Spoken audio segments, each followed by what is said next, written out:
सहनाववतु सहनौ भुनक्तु सह वीर्यं करवावहै तेजस्विनावधीतमस्तु मा विद्विषावहै।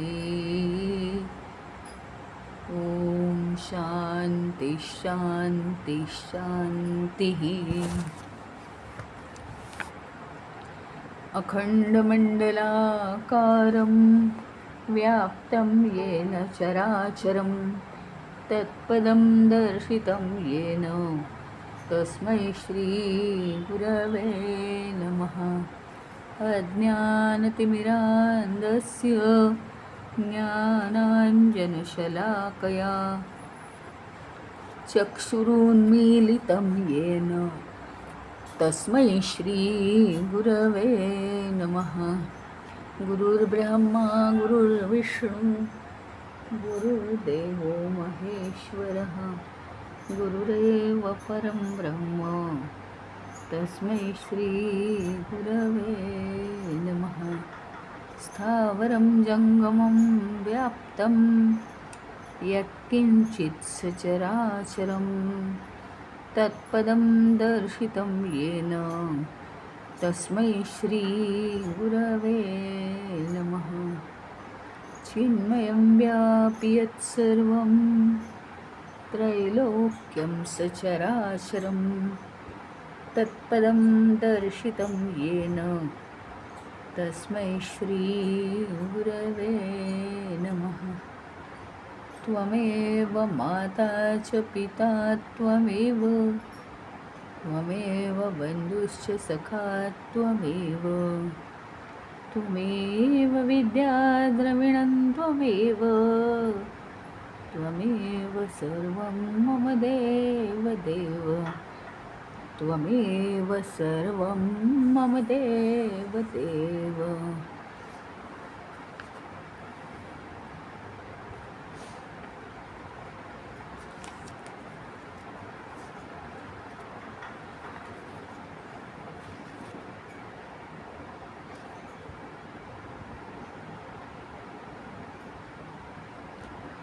तर काल आपण पाहिलं आत्मा जड नव्हे निरुपम ज्ञानघन पूर्ण ब्रह्म मनुष्यचक्षु आदिकाम अगम्य आत्माराम आत्मत्वे।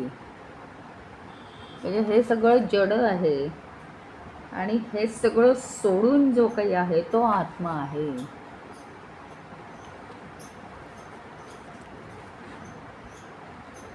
मन आणि चक्षु हे फक्त सिंबॉलिक वेनी वापरतात। मन ह्याचा अर्थ सगळं अंतःकरण, अंतःकरणाचे सगळे भाग मन बुद्धी चित्त अहंकार, आणि चक्षु ह्याचा अर्थ डोळा म्हणजे सगळी इंद्रिय, सगळी ज्ञानेंद्रिय। तर सगळी इंद्रिय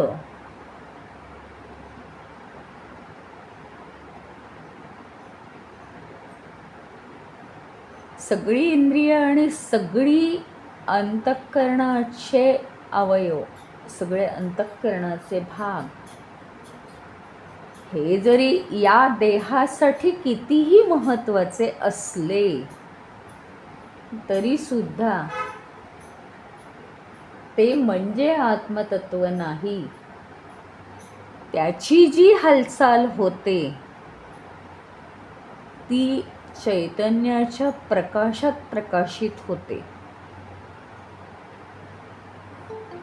चैतन्याच्या प्रेझेन्स मध्येच फक्त ते चालतं, अदरवाईज ते चालूच शकत नाही। चैतन्य नसेल ज्या शरीरात, त्या शरीरातलं मनबुद्धी चित्त अहंकार किंवा डोळे कान नाक चालू शकतील का, ज्याच्यात चैतन्यच नाहीये.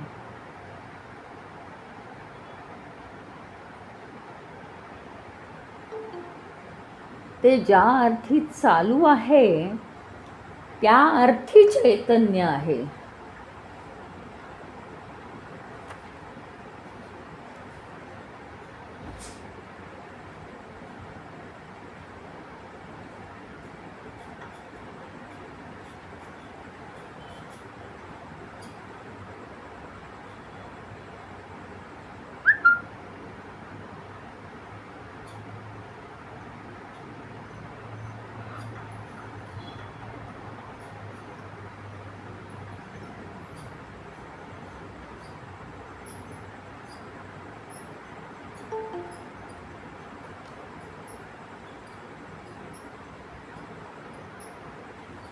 ज्या ज्या वेळी आपण एक देह म्हणून विचार करतो त्या त्यावेळी आपण संकुचित विचार करतो आणि म्हणून तो अतिशय व्यापक अशा परमतत्वापर्यंत पोहोचू शकत नाही.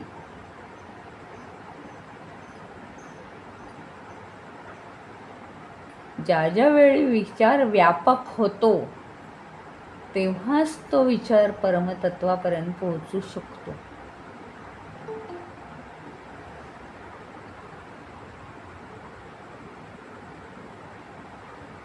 केवळ स्वतःचे प्रश्न सोडवणं, केवळ स्वतःपुरतं जगणं, याच्यामुळे आपलं सगळं जीवन संकुचित होऊन जातं.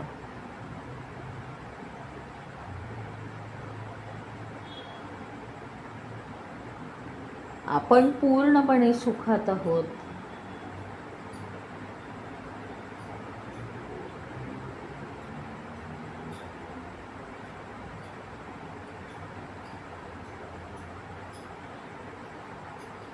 व्यापकपणाने विचार करायला पाहिजे नेहमी, कारण आपलं स्वरूपच व्यापक आहे. मग ही काही थिअरी नाही आहे नुसती. व्यापकपणाने विचार करायचा म्हणजे मग काय करायचं?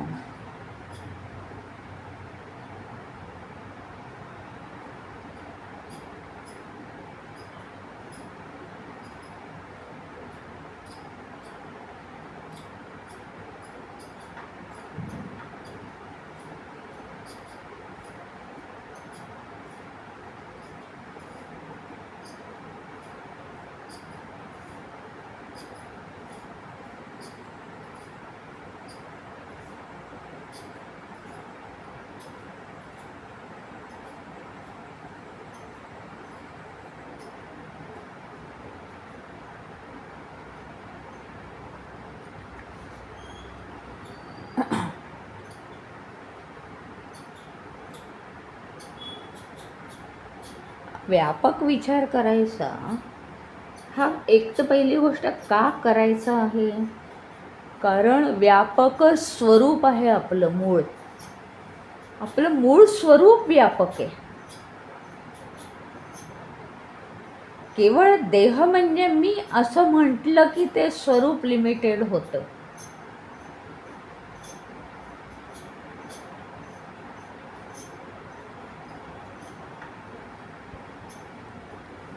आणि व्यापक विचार करायचा म्हणजे काय करायचं मग? तर केवळ स्वतःचे प्रश्न न सोडवता आजूबाजूला येता जाता शेजारच्यांचे, ओळखीच्यांचे प्रश्न सोडवायचे. जेवढं आपली पॉवर असेल त्याचा उपयोग करून घेऊन हे प्रश्न सोडवायचे. म्हणजे आपल्याला फक्त एक व्यापक विचार करण्याची सवय लागते.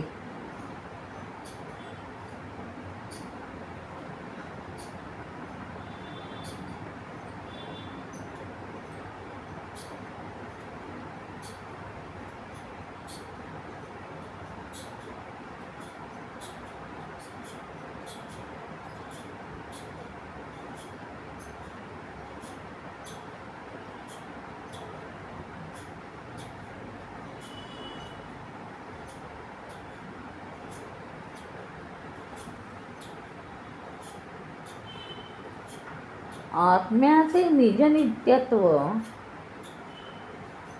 व्याप्य भेदेविण व्यापकत्व देही असोनी अलिपतत्व हे ती गुणत्व प्रतिपादी.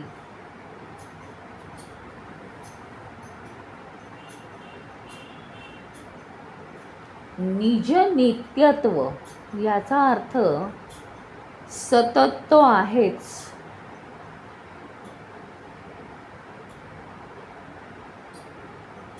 जरी भले तो शरीर म्हणजे आत्मा नाही, मन म्हणजे आत्मा नाही, तरी सुद्धा तो आहेच ना. पण याला म्हणायचं निज नित्यत्व.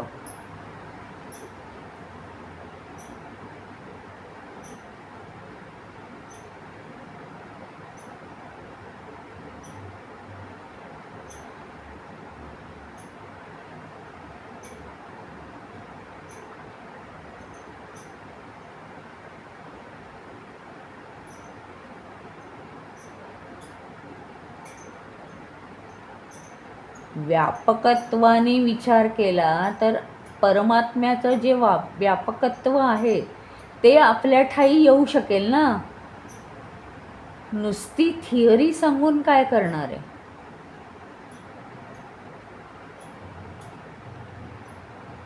परमात्मा व्यापक आहे ह्याचा आपण व्यापकपणाने विचार केला पाहिजे.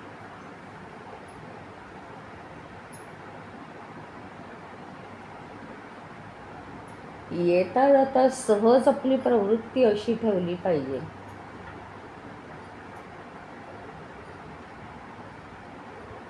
येता जाता अनेकांचे प्रश्न सोडवायला पाहिजे.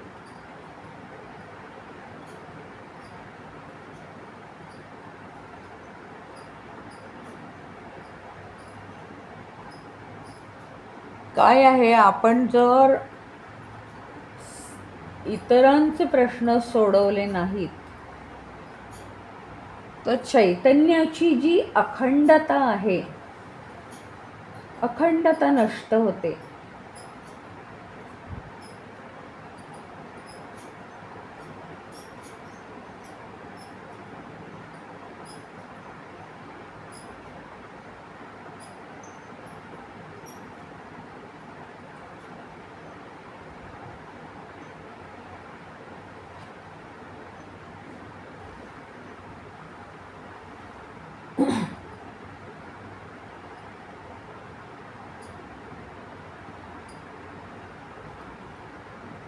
आत्मा कसा आहे, शाश्वत आहे, व्यापक आहे, त्याच्यामध्ये भेद नाही.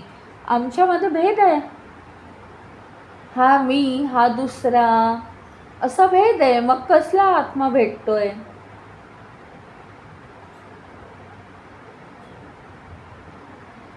आत्म्याचे जे जे गुण आहेत ते आपल्यात आले पाहिजेत, म्हणजे आपल्याला आत्मा भेटेल.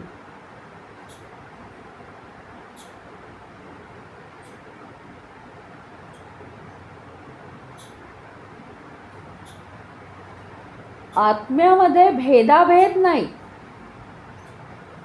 हे जे एक माझ्यासाठी आहे ते चांगलं, दुसऱ्यासाठी जे घ्यायचं आहे ते थोडंसं कमी प्रतीचं चालेल,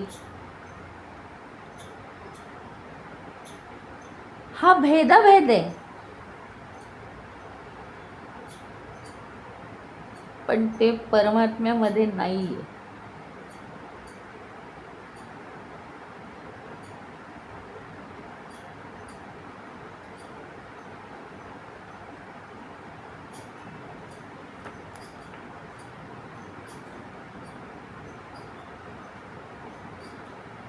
देहाशी आत्मा अलिप्त आहे, आपण आहोत का.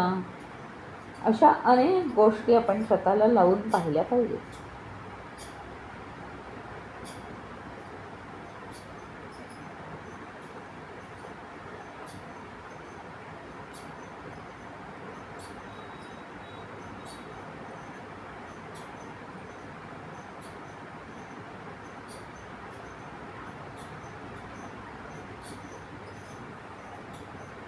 डोळा काय होतो? डोळा चैतन्यामुळे पाहणारा होतो. कान चैतन्यामुळे ऐकणारा होतो, नाही तर नसता झाला. चैतन्य नसतं तर नसता झाला कान, ऐकणारा.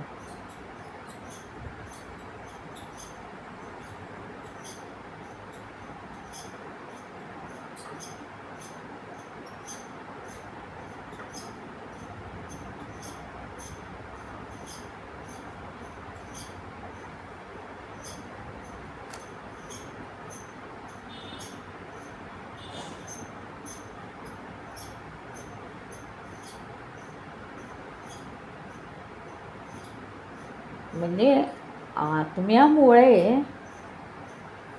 डोळा हा पाहणारा बनतो, जीभ ही चव घेणारी बनते, कान हा ऐकणारा बनतो, केवळ आत्म्यामुळे.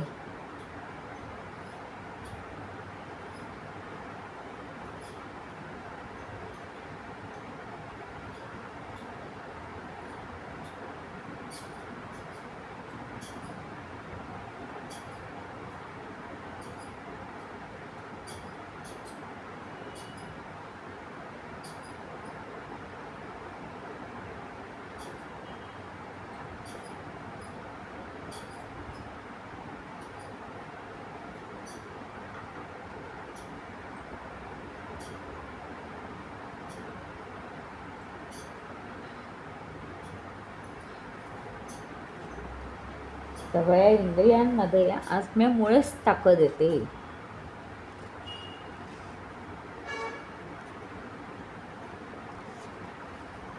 चैतन्यामुळे डोळा पाहणारा होतो, चैतन्यामुळे कान ऐकणारा होतो. म्हणजे हे सगळे अर्थातच काय झाले? चैतन्याचं अंग झाले, चैतन्याचं अंग.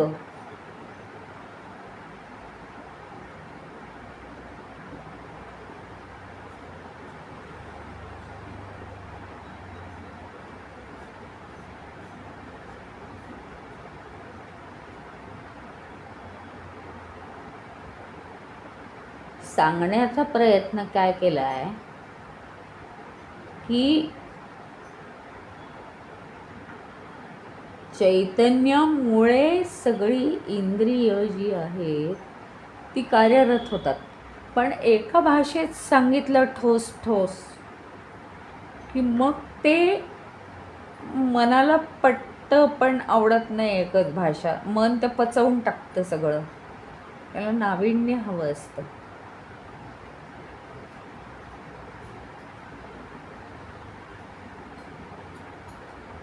त्याच्यामुळे चैतन्यामुळे कान ऐकणारा होतो,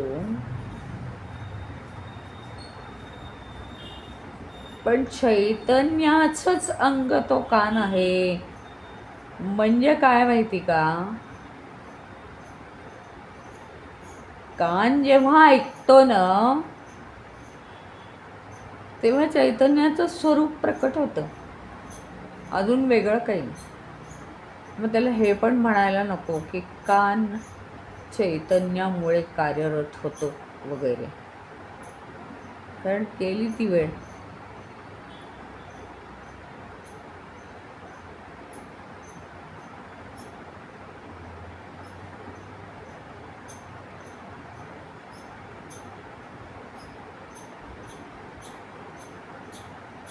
ही सगळी चैतन्याची संगत. ह्याचा अर्थ काय माहिती का? कान ऐकतो म्हणजेच चैतन्य आहे.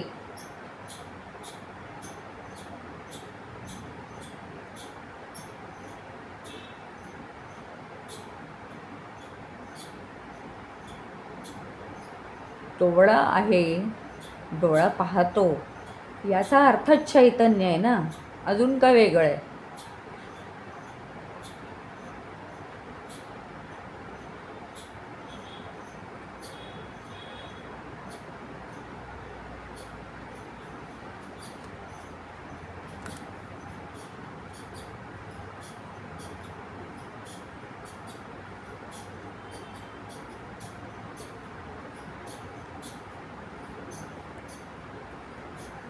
डोळा सगळं पाहू शकतो, गंमत काय आहे बघा.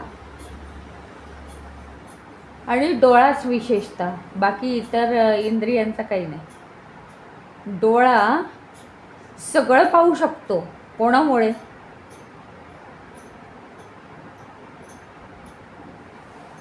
कोणामुळे? चैतन्यामुळे. सगळं पाहू शकतो डोळा, पण डोळा चैतन्याला नाही पाहू शकत. त्याचं कारण, चैतन्याच्या साह्याने, चैतन्याच्या अस्तित्वामुळे डोळा पाहू शकतो.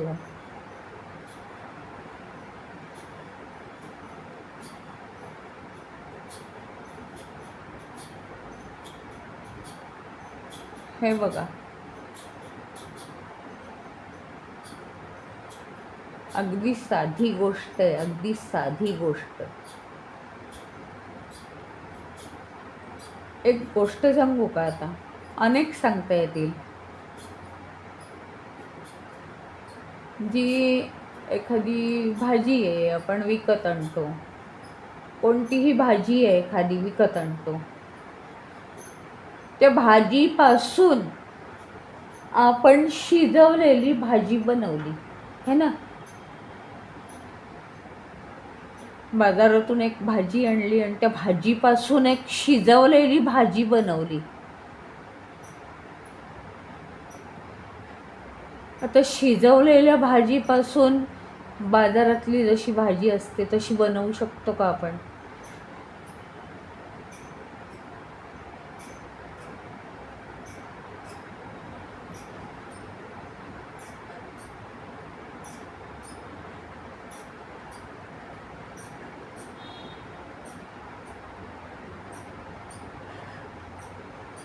नाही ना.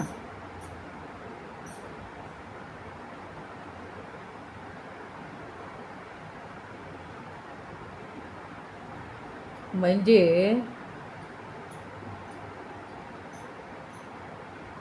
लाईटमुळे प्रकाश पडला आणि वस्तू दिसायला लागल्या.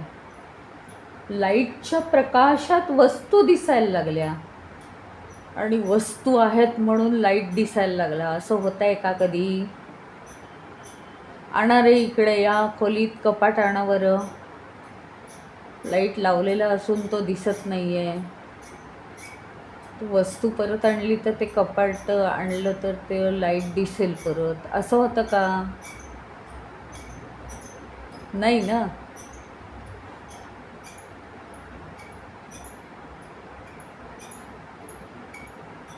त्याप्रमाणे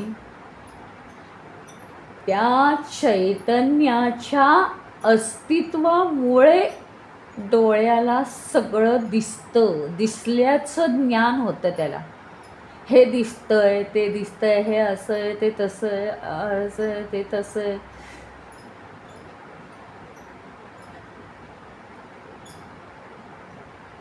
पण ज्याच्यामुळे त्याला ज्ञान होतं, काय काय आपल्याला दिसतंय, ते कशा स्वरूपात आहे, ज्याच्यामुळे ज्ञान होतं डोळ्याला, तो दिसतो का? ते चैतन्य दिसतं का? त्याचा विचार करा.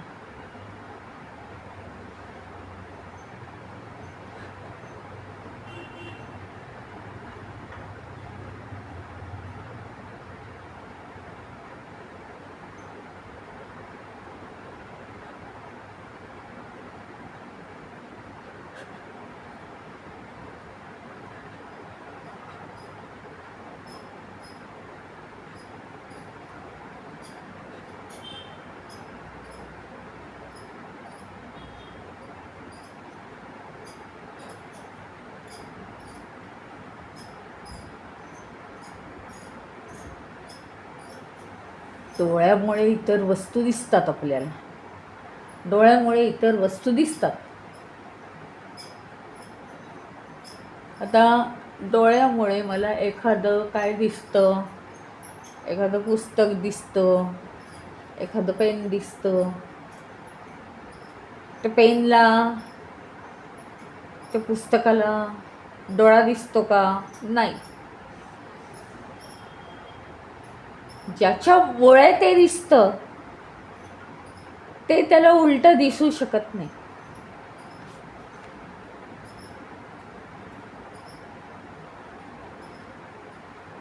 लाकडापासून फर्निचर बनतं म्हणून काय फर्निचर पासून लाकूड बनतं का? नाही. लाकूड बनतं ते झाडापासनं ना.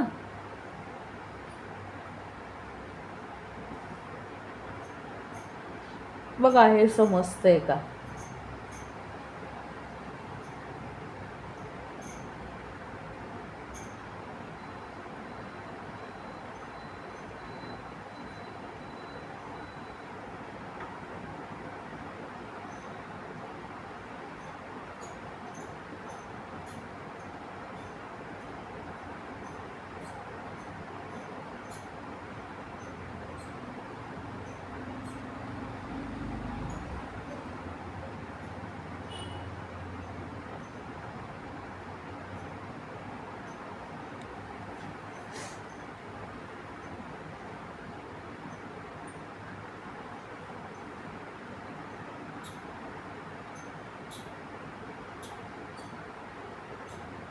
श्रवणेंद्रिय सगळी, आपली सगळी जी इंद्रिय आहेत ती केवळ त्या परमात्म्यामुळे दिसतात. कानाला शब्द विषयांचं ज्ञान होतं. सगळी इंद्रिय परमात्म्यामुळे हे होतात, चार्ज होतात किंवा ती कार्यरत होतात. पण तरी ती इंद्रिय मात्र त्या परमतत्वाला जाणत नाहीत. रव्यापासून शिरा बनतो, शिऱ्यापासून रवा नाही बनत. हा नियम आहे.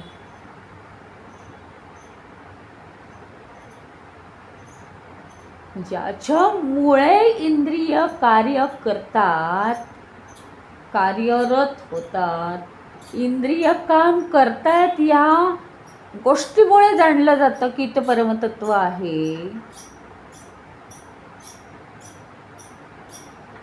ती इंद्रिय कार्यरत जरी होण्यासाठी प्रवृत्त होत असली तरी ती इंद्रिय मात्र ज्या आत्मतत्वामुळे आपण प्रेरित झालो त्या आत्मतत्वाला जाणू शकत नाहीत. एक अतिशय गोड उदाहरण मला देता येईल.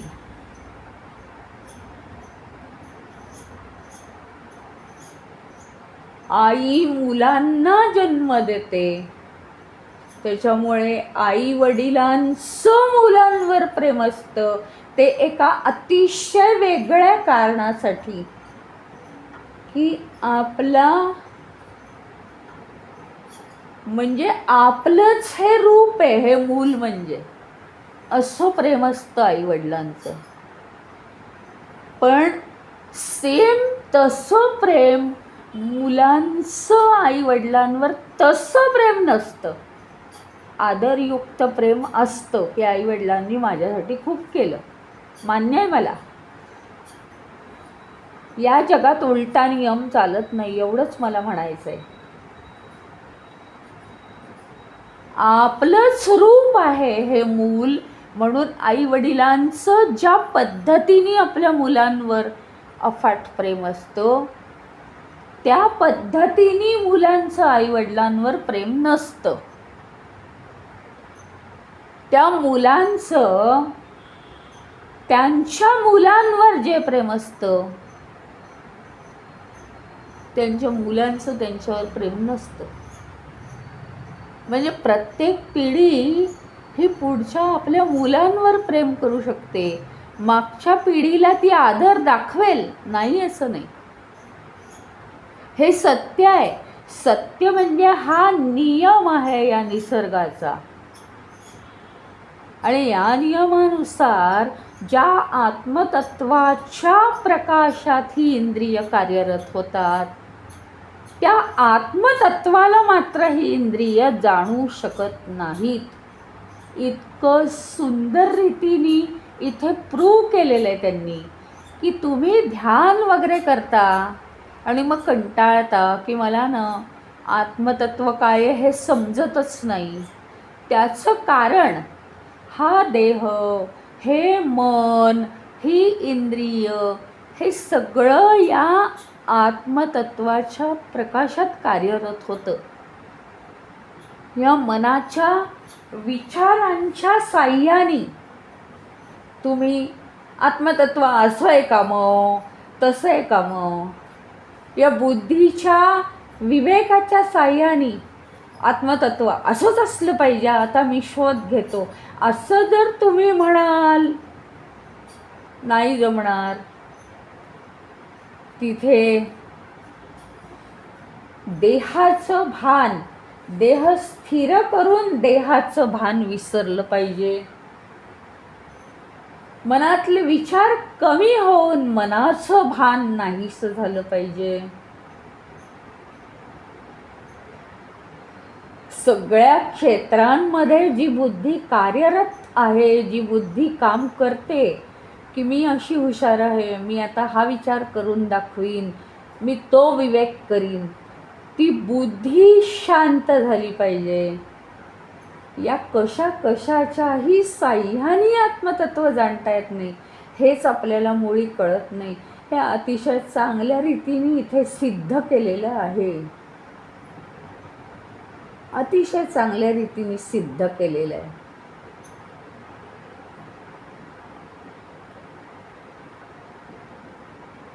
एकूण एक गोष्ट, देह, मन, बुद्धी, चित्त, अहंकार.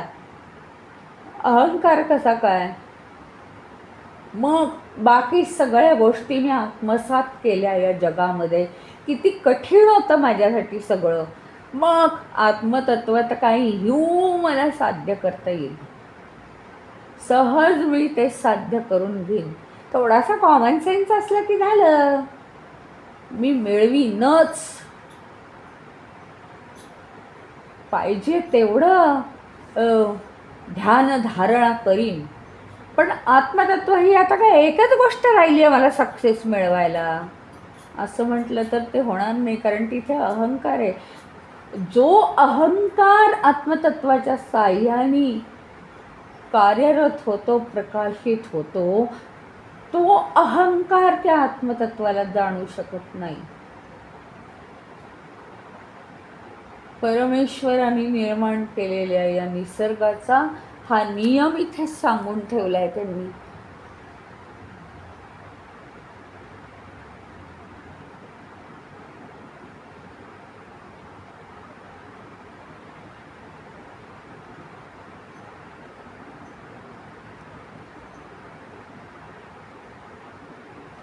ज्याच्यावर एखादी गोष्ट अवलंबून आहे, ज्याच्यावर अवलंबून आहे,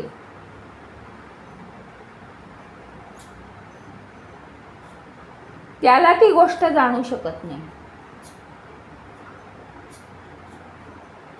ज्याच्यावर अवलंबून आहे तो मात्र सगळ्यांना, जे जे त्याच्यावर अवलंबून आहे त्यांना तो जाणू शकतो.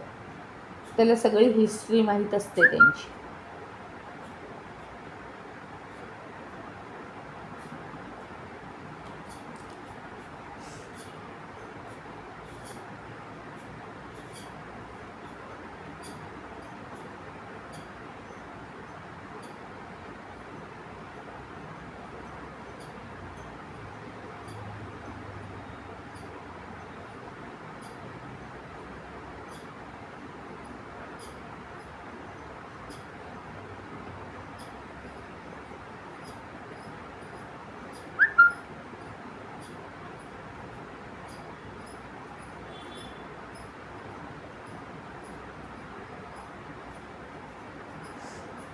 त्याच्यामुळे हा एक आपल्याला महत्त्वाचा नियम इथे कळला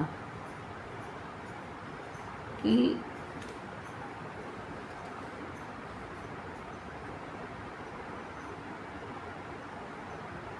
थोडंसं या जगामध्ये सुद्धा जेव्हा आपण असं उलटपालट करायला जातो त्यावेळी आपल्याला अपयश लागतं. म्हणजे जर एखादा बिझनेसमध्ये हुशार आहे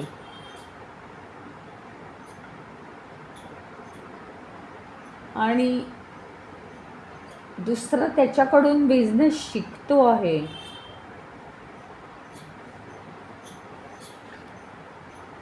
तर हळूहळू त्याच्याकडून बिझनेस शिकल्यानंतर काही हरकत नाही आहे. आता जर पुढची पिढी असेल तर ती पुढे जाणारच, तरुणपणा असल्यामुळे पुढे जाणार. एखाद्याकडून बिझनेस शिकला, पण ज्याच्याकडून शिकला तो वयस्कर आहे, तर जो शिकला तो तरुण आहे, तो पुढे जाणारच. यात काही डाऊट नाही आहे, म्हणजे इथपर्यंत सगळं ठीक आहे. पण ज्याच्याकडून बिझनेस शिकला त्याच्याशी हुशारी करून त्याच्याशीच कॉम्पिटिशन, त्याच्याच वर चढवायला बघितलं तर मात्र हे निसर्गाच्या विरुद्ध आहे. हा नियम इथे सांगितलेला आहे.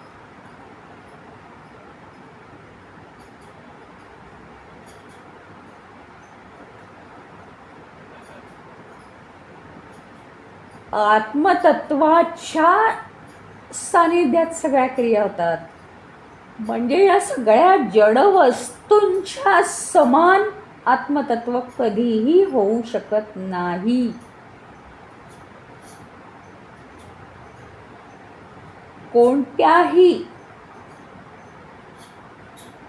कोणत्याही गुरुनी जगामध्ये एखादी गोष्ट शिकवली, फक्त हे अध्यात्म नाही, इतर कोणतीही गोष्ट शिकवली आपल्याला, तर तो गुरु आपल्या समान होत नाही. या नियमाचा इथे उपयोग आहे. ज्या आत्मतत्वाच्या सानिध्यात, प्रकाशात, प्रेझेन्समध्ये इंद्रिय, अहंकार कार्यरत होतो, वासना क्षय पावतात, त्या आत्मतत्वाच्या बरोबरीचं हे काहीच होऊ शकत नाही. आत्मतत्वाच्या बरोबरीचं हे होऊ शकत नाही. म्हणजे यांच्या कुणाच्याही साह्याने आत्मतत्व जाणता येत नाही. त्यामुळे आत्मतत्वाच्या प्रेझेन्समध्ये हे कार्यरत आहेत, पण मात्र यांच्या प्रेझेन्समध्ये आत्मतत्व जाणता येत नाही. फायनली हा वाक्य आहे. आत्मतत्वाच्या प्रेझेन्समध्ये मन, बुद्धी, चित्त, अहंकार, देह, इंद्रिय सगळे काम करायला लागतात, त्यांना स्फूर्ती येते. परंतु या सगळ्याच्या प्रेझेन्समध्ये आपल्याला आत्मतत्व जाणता येत नाही. त्याचं कारण एक सांगितलेलं आहे. अल्टिमेट व्हॅल्यू आहे त्याची, अल्टिमेट. त्याच्यासारखं दुसरं कोणी नाही आहे. तर त्याचं इम्पॉर्टन्स आहे, त्याच्या जोडीचं कोणी होऊ शकत नाही. बुद्धीने मी जाणीन म्हटलं तर होऊ शकत नाही, कारण बुद्धीच्या प्रकाशात आत्मतत्व कधीच जाणता येत नाही. त्याचं कारण काय आहे? एका दिव्याच्या ज्योतीने कधी सूर्याची आरती होते का? ते सांगा.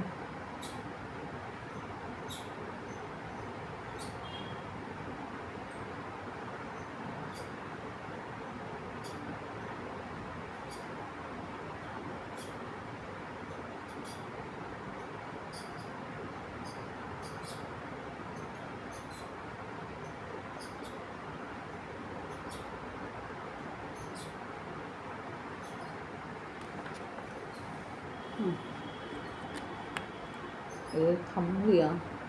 आता उद्या वेगळा विषय चालू होईल.